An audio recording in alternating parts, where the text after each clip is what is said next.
안녕하십니까. 우리 아버지 하나님의 거룩한 성도 여러분, 하나님의 크신 은혜와 평강이 오늘로부터 영원토록 함께 하시기를 간절히 바랍니다. 저는 오늘 이 삶과 하나님 마음의 기쁨이 되는 것, 이번 한 개 동안 사랑과 공의 하나님에 대해서 공부하는데 다른 때보다 일찍 이 방송을 녹화합니다. 왜 그런가 하면 오늘 오후에 말레이시아로 일주일 동안 말씀을 증거하러 가기 때문입니다.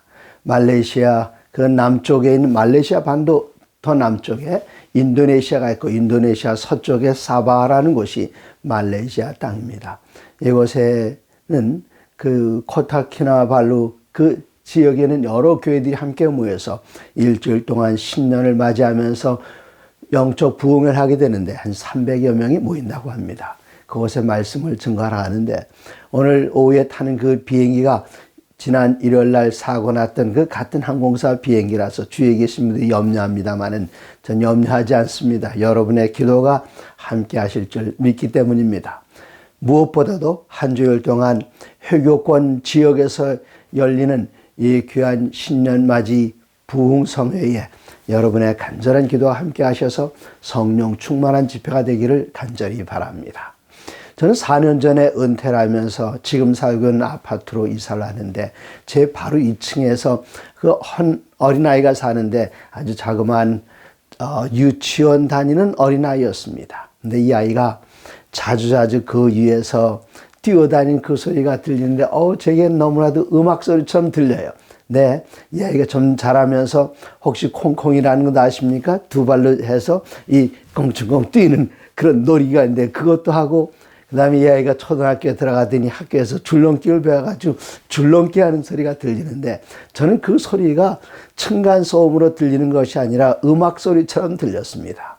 그리고 항상 보지 못하는 제 어린 손자, 손녀들이 생각나서 그 소리를 너무나도 즐겼는데 이 아이가 얼마 전에 이사를 가면서 저희 집에 과일 한 바구니 그리고 그 안에 이런 쪽지를 남겨놨는데 그 쪽지에는 7층 할아버지 할머니께 저는 8층에 살았던 서하입니다. 그동안 마음껏 뛰게 해주셔서 감사합니다. 오래오래 건강하세요. 8층에 살았던 서하 올림. 그리고 새로 다른 집이 이사를 왔어요. 아주 교양 있는 부모님이셨던 것 같습니다. 과일 한 바구니를 저희 집 앞에 내려놓고 저희 집에 어린아이들이 있습니다. 그래서 저희가 쫓아가서 얘기를 했습니다. 마음껏 뛰놀게 하십시오. 이 아이들이 우리나라의 보배입니다. 이 어린아이들 얼마나 사랑스럽습니까?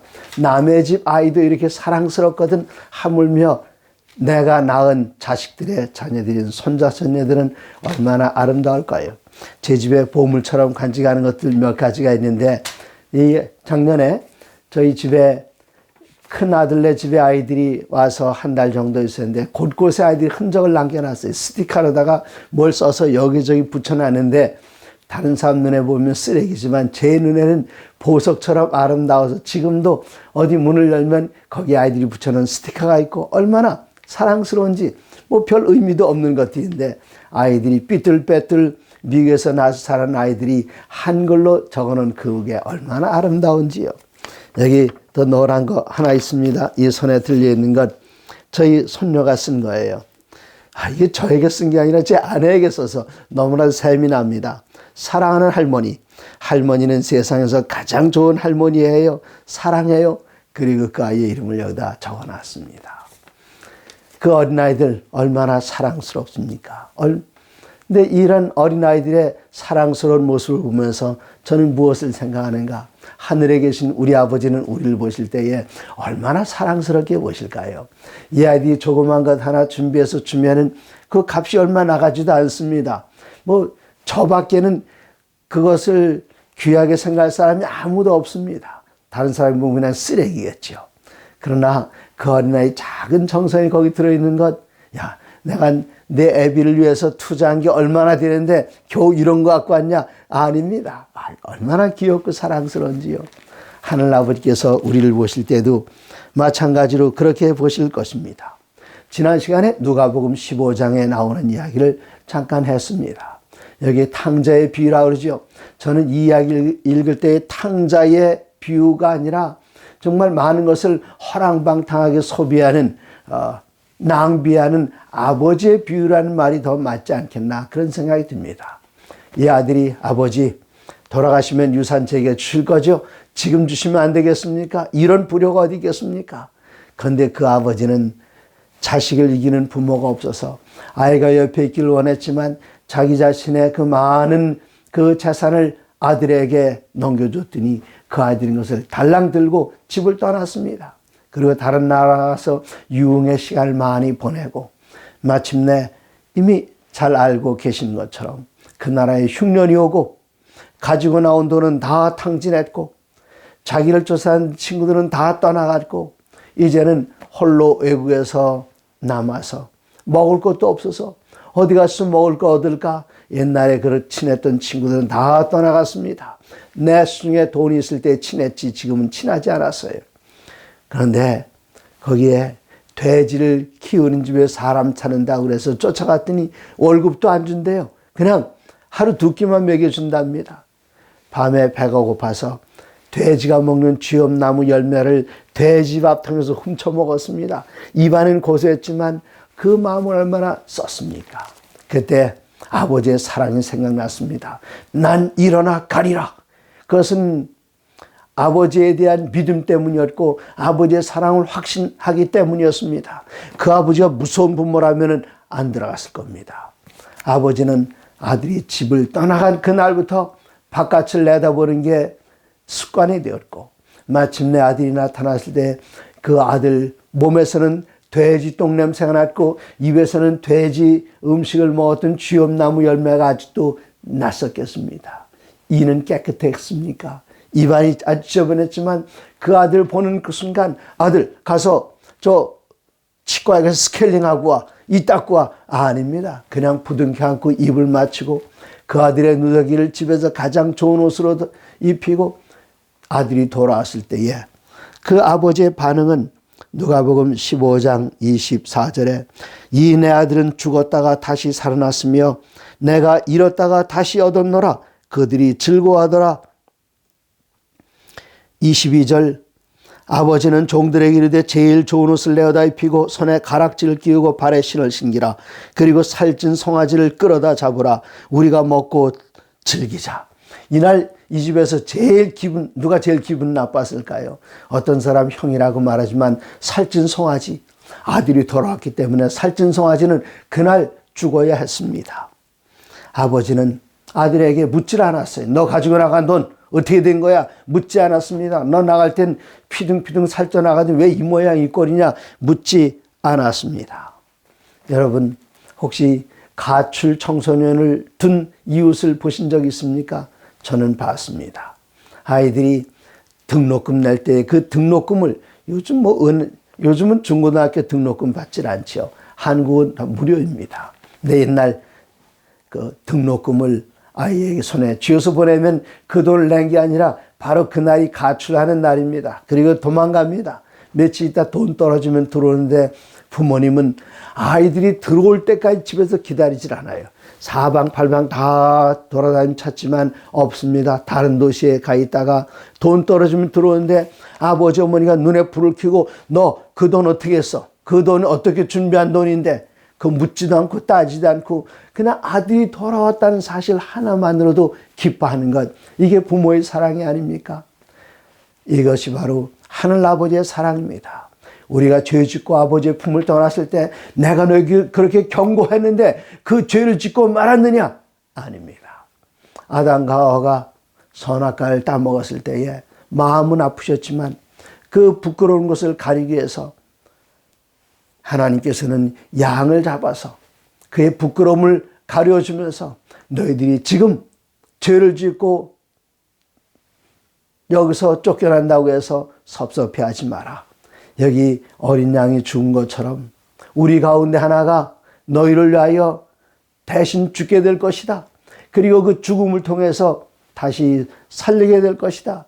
하나님께서 아담을 죽이지 않은 방법 하나 있습니다.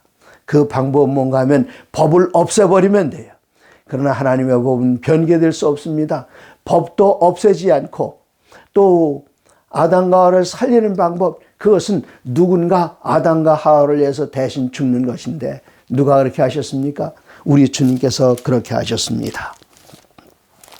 저는 스바냐 3장 17절을 참 좋아합니다. 여기에 너희 하나님 여호와가 너희 가운데 계시니 그는 구원을 베푸실 전능자시라. 그가 너로 말미암아 기쁨을 이기지 못하시며 너를 잠잠히 사랑하시며 너로 말미암아 즐거이 부르며 기뻐하시리라 하리라. 제가 이 말씀이 교과에 나왔을 때에 한 번 말씀드린 적이 있습니다. 저는 이 말씀을 읽으면 아버지가 생각납니다. 저희 아버지께서 저를 낳으실 때는 6.25 사변이 끝나자마자 바로 그때였습니다. 저희 형은 해방 전에 태어났어요. 형이 태어난 다음에 옛날엔 아이들 많이 낳았지요. 그래서 아들들이 많은 집이 다복하다 그랬는데 형을 낳은 다음에 줄줄이 딸만 셋을 낳습니다. 근데 이 딸들을 전쟁 때 6.25 사변 때 잃어버렸어요. 그 귀여운 딸들. 그래서 저는 누나들 가운데 큰 누나 하나만 잠깐 봤지 작은 누나들은 보지 못했습니다. 그 사랑스러운 딸들을 전쟁 때 잃어버리고 큰 아들은 항상 골골하고 있고, 그런데 전쟁도 끝났습니다. 그때 저는 전쟁이 끝난 1953년 7월 달에 전쟁이 끝났는데 저는 8월 달에 태어났어요. 양력으로는 9월 달입니다만 9월 달에 태어났습니다. 아버지가 얼마나 기뻐하시는지. 근데 제가 어려서 뭔가 잘못할 때에 할머니께 저를 꾸짖으시는 방법이 있습니다. 종아리를 치신 적이 한 번도 없어요. 전 집에서 매를 맞아본 기억이 없습니다. 매 맞은 것은 나중에 신앙 때문에 맞은 적은 있지만 다 자라나서입니다. 근데 집에서 매 맞고 자라나 본 적이 없어요. 할머니께서는 저를 붙드시고 하신 말씀이 애비가 너를 낳고 얼마나 좋아했는데. 네? 아비가 저를 낳고 옛날엔 집안에 우물이 없었기 때문에 그 8월 달이죠. 음력으로는 8월 달이죠. 여기 둥글게 보름달이 뜨고 그렇게 되면은 아버지께서 그 달빛 밑에서 물지개를 지고 콧노래를 부르시면서 그 물을 쥐어 나르시는 그런 얘기를 하시면서 애비가 너를 낳고 얼마나 좋아했는데, 이게 저에게 가장 커다란 벌이었습니다. 전 그 말만 들으면 아버지께 날 낳고 이렇게 좋아하셨는데 난 그렇게 하면 안 되지. 여기에 하나님은 우리를 인하여 얼마나 기뻐하십니까? 스바냐 3장 17절 너희 하나님 여호와가 너희 가운데 계시니 그는 구원을 베푸실 전능자시라. 전 이때 아버지가 또 생각납니다. 아버지는 목수이셨는데 제가 뭐든지 갖고 싶어 하는 것 있으면 산에 나가서 나무를 잘라다가 깎기로 다듬고 톱으로 켜고 그리고 대패로 밀고 정말 아름다운 것들을 저를 위해서 만들어 주셔서 아버지의 손에서 모든 게 다 되기 때문에 저에게 아버지는 전능자였고, 그리고 그는 구원을 베푸실 전능자시라. 그가 너로 인하여 기쁨을 이기지 못하게 하시며, 아버지께 절 낳고 기뻐하시던 그 기쁨은 제가 아이들 낳았을 때보다 더 기뻤을 것입니다. 기쁨을 이기지 못하게 하시며 너를 잠잠히 사랑하시며 너로 말미암아 즐거이 부르며 기뻐하시리라. 있는 콧노래가 그냥 나오는 건 아버지의 사랑, 이 놀라운 아버지의 사랑. 전 생각만 해도 너무나 좋습니다. 그런데 여기 더 놀라운 비유가 이사야 선자의 입술을 통해서 표현되는데 이사야 62장 4절입니다. 이사야 62장 4절에 이르기를 다시는 너를 버림받은 자라 부르지 아니하며 다시는 내 땅을 황무지라 부르지 아니하고 어떻게 부르는가? 오직 너를 헵시바라 하며, 헵시바가 무슨 뜻인가?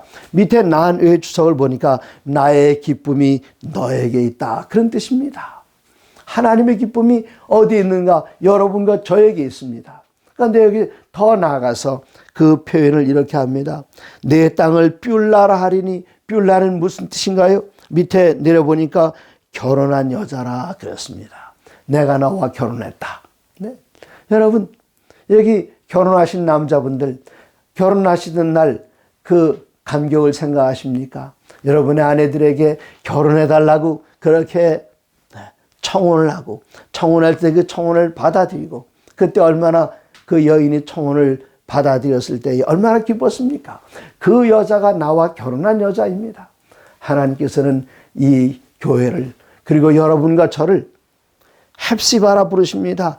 내 기쁨이 너에게 있다. 네가 없으면 나에게 무슨 기쁨이 있겠느냐.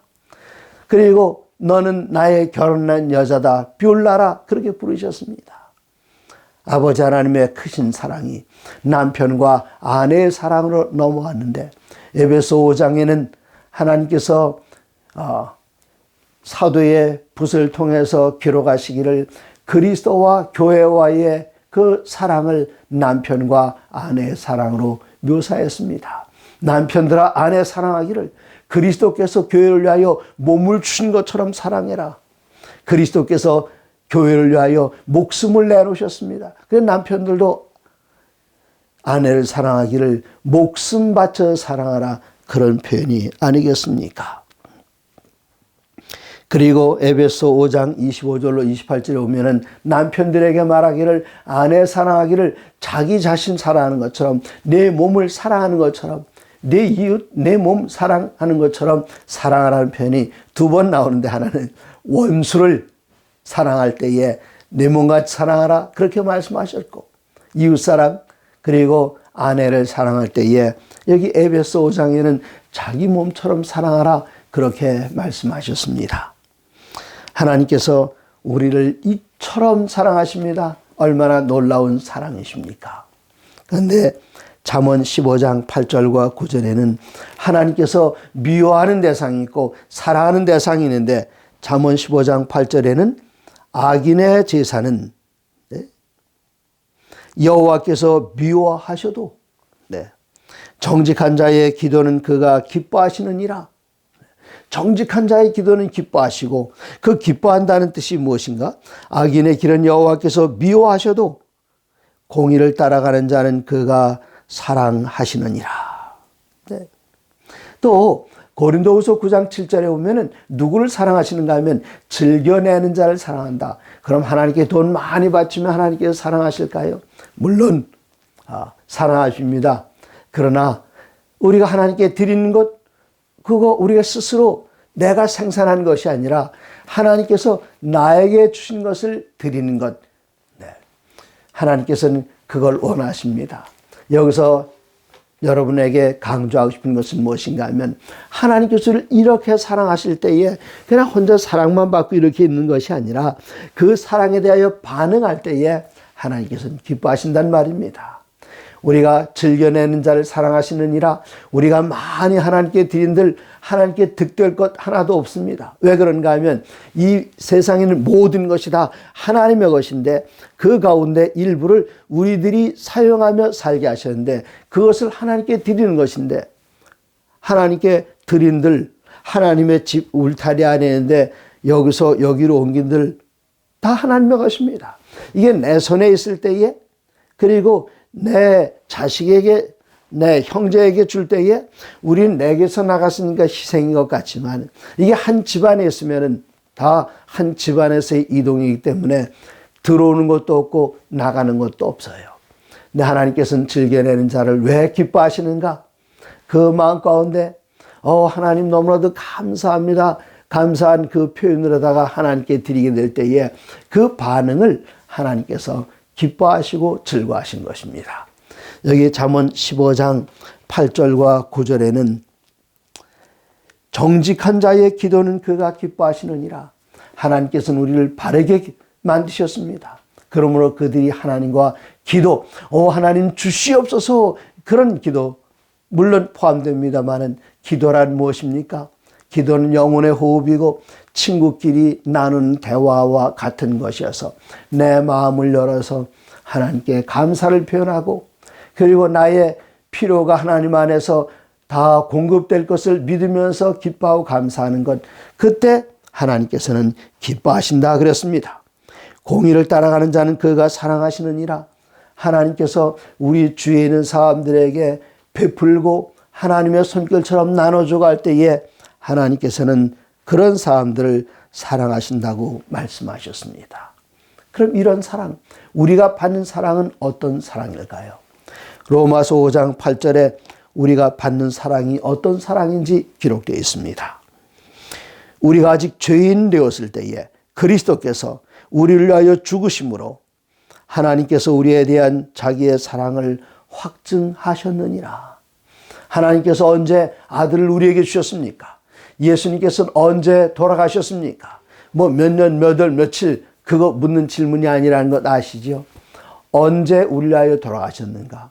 언제 독생자를 주셨는가? 그것은 우리를 중심으로 해서 우리가 아직 죄인 되었을 때에 우리가 우리의 죄를 다 뉘우치고 그 다음에 예수님께 돌아가신 것이 아니라 우리가 아직 죄인 되었을 때에 하나님을 모르고 있을 때에 창조도 마찬가지입니다.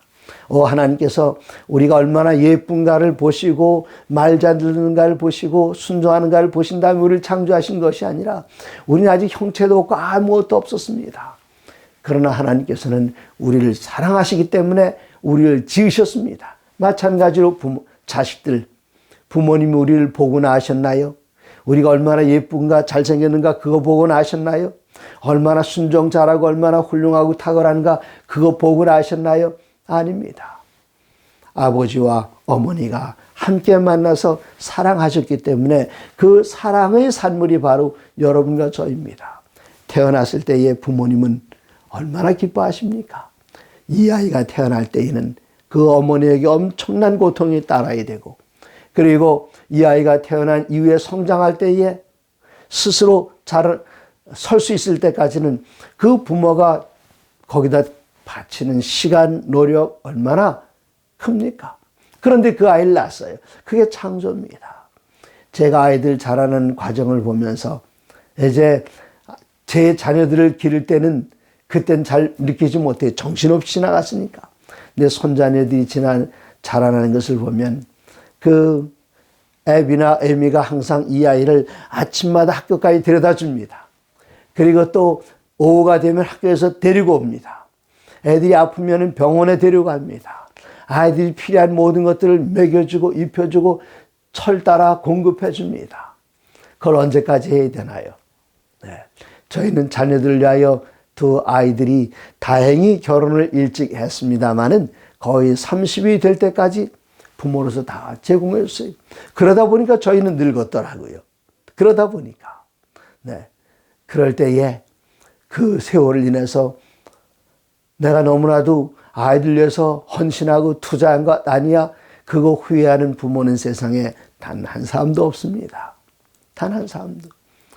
그러면 또 아이들 보면은 그 아이들이 제 새끼들을 위해서 그렇게 하는 거 보면은 그래 나도 저랬지. 근데 약간 섭섭한 생각이 안 들 때가 없는 것은 또 아닙니다. 아이고 내가 저렇게 길렀는데 혼자 잘하는 줄 알고. 네.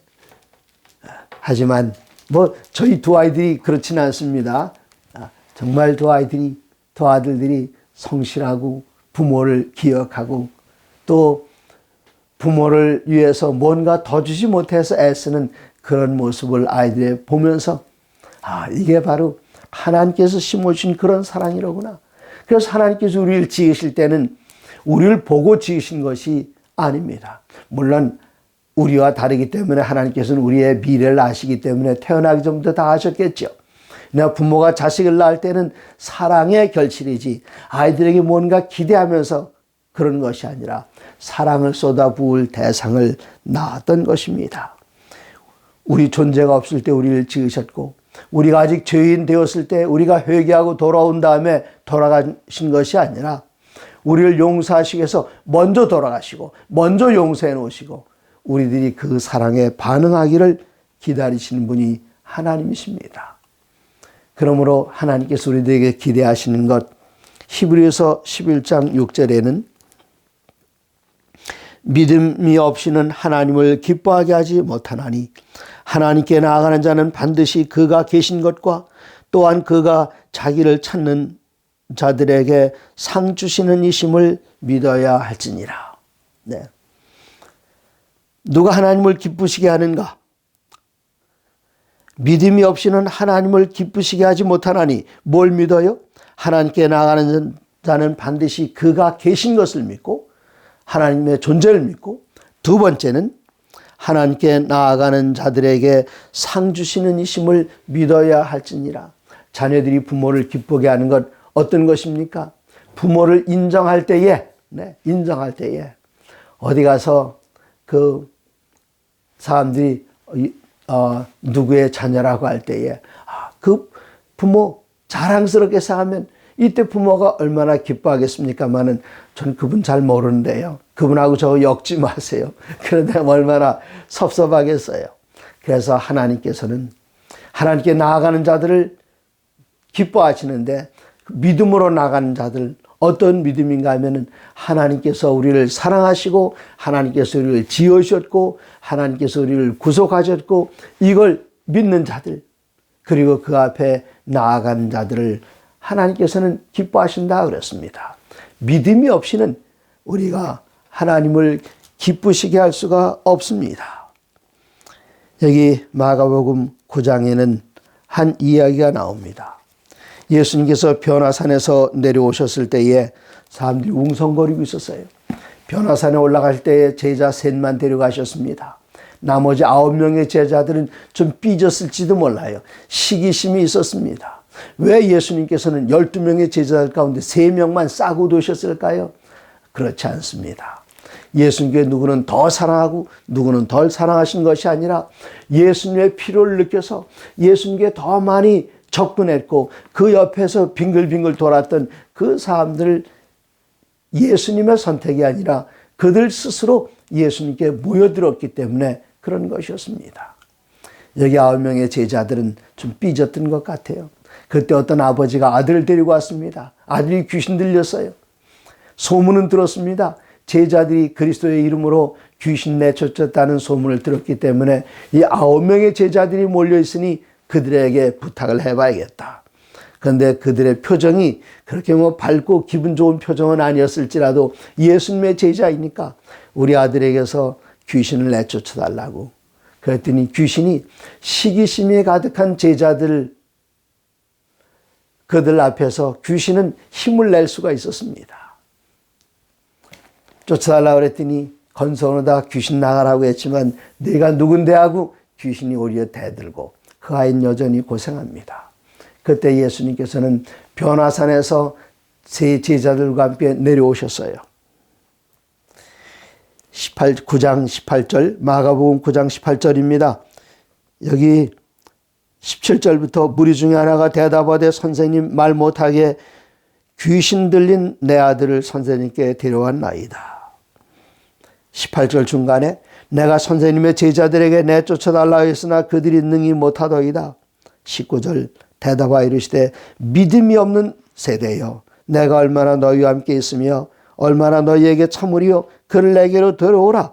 이에 데리고 오니 귀신이 예수를 보고 그 아이로 심히 격려를 일으키게 한지라 땅에 엎드러져 구르며 거품을 흘리면서 말도 못하고 듣지도 못하고 그러고 있습니다. 언제부터 이렇게 됐습니까? 예수님께 물으시니 아주 어릴 때부터 그랬습니다.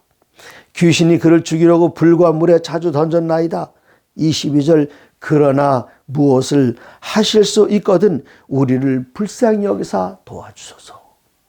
뭔 좀 하실 수 있으면 제발 좀 도와주세요. 이때 예수님께서 하신 말씀 아주 유명한 말씀이시죠. 마가복음 9장 23절에 예수께서 이르시되 할 수 있거든이 무슨 말이냐. 믿는 자에게는 능히 하지 못할 일이 없느니라 하시니 누가 믿었습니까? 예수님께서 믿었어요. 고칠 수 있다고 믿었습니다. 그러면 이 아버지는 어떻게 하고 있죠? 제발 할 수 있으면 할 수 있을지 없을지 잘 모르지만 할 수 있으면 좀 도와주세요. 이때 예수님께서 하신 말씀 할 수 있거든이 무슨 말이냐. 믿는 자들에게는 능하지 못한 일이 없느니라. 이때 아버지가 외칩니다. 곧 그의 아버지가 소리를 질러 이르되 내가 믿나이다. 내가 믿습니다. 고쳐실 줄 믿습니다. 믿음이 없이는 아버지를 기쁘시게 할 수 없어요. 내가 믿습니다. 나의 믿음 없는 것을 도와주소서. 나의 믿음 없는 것을 도와주소서. 이때 예수님께서는 도와주셨을까요? 안 도와주셨을까요? 여기 표현이 나옵니다. 25절 예수께서 무리가 달려와 모이는 것을 보시고 더러운 귀신을 꾸짖어 이르시되 말 못하게 하고 듣지 못하게 하는 귀신아 내가 네게 명하노니 그 아이에게서 나오고 다시는 들어가지 마라. 예수님께서 아버지의 믿음을 이렇게 도와주셨어요. 예수께 귀신이 소리 지르며 아이로 심히 경련을 일으키게 하고 나가니 그 아이가 죽은 것 같이 되어 많은 사람이 말하기를 죽었다 하나 예수께서 그 손을 잡아 일으키시니 이에 일어서니라. 집에 들어가심에 제자들이 조용히 묻자오되 우리는 어찌하여 능히 그 귀신을 쫓아내지 못하였나이까. 29절 이르시되 기도 외에 다른 것으로는 이런 종류가 나갈 수 없느니라 하시니라. 기도, 무엇을 요구하시는 것이죠? 우리들의 믿음을 요구하십니다. 우리들의 믿음이 하나님을 기쁘시게 합니다. 하나님을 기쁘시게 할 때에 그게 바로 하나님께서 우리들에게 베풀어 주신 무한한 사랑에 대한 우리의 반응입니다. 믿음이 반응입니다. 사랑하는 성도 여러분, 올해 한 해도 그리스도 예수를 믿는 믿음 가운데 하나님을 기뻐하게 하심으로 하나님의 무한하신 사랑에 대하여 반응하는 우리 모든 성도님들 되시기를 바랍니다. 감사합니다.